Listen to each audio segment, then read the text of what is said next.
কোনো কিছুই সুন্দর নয় যতক্ষণ তোমার মন না সুন্দর হবে। একটা সম্পর্ক কতটা মজবুত সেটা খারাপ পরিস্থিতি আসলেই বোঝা যায়।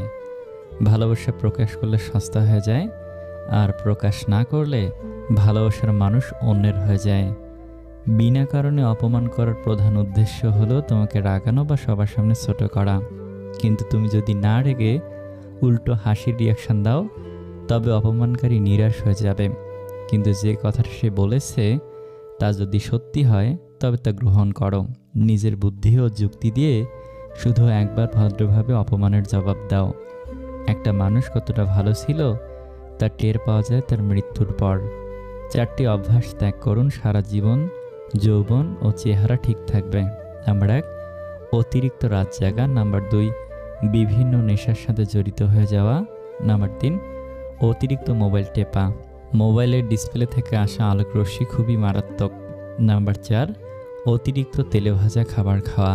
টাকা জমি শখের জিনিস কেনার মর্ম কি সেটা একমাত্র মধ্যবিত্ত পরিবারের ছেলেমেয়েরাই বোঝে।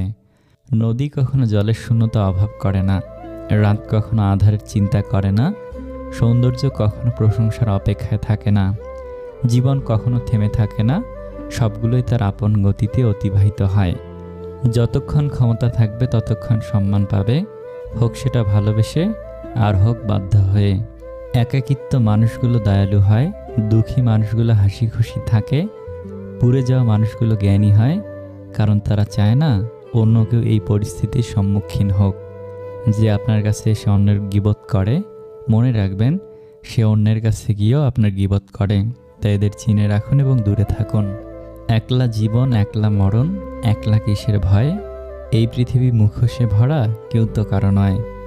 বিয়ের 8 বছর পরও যখন কোনো সন্তান হয়নি, তখন মেয়েটি কান্না করে বলেছিল, আপনি আরেকটা বিয়ে করে নিন।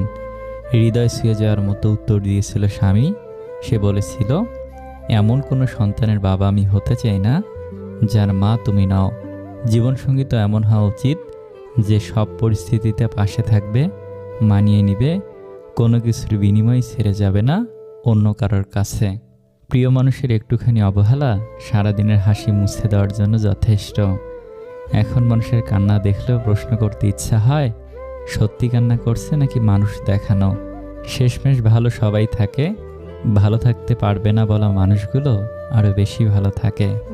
বাস্তবতার সম্মুখীন হওয়ার পর থেকেই আমাদের ছোট থেকে বড় হওয়াটা শুরু। কষ্ট পাওয়ার চেয়েও বয়ে বেড়ানো বেশি কষ্ট।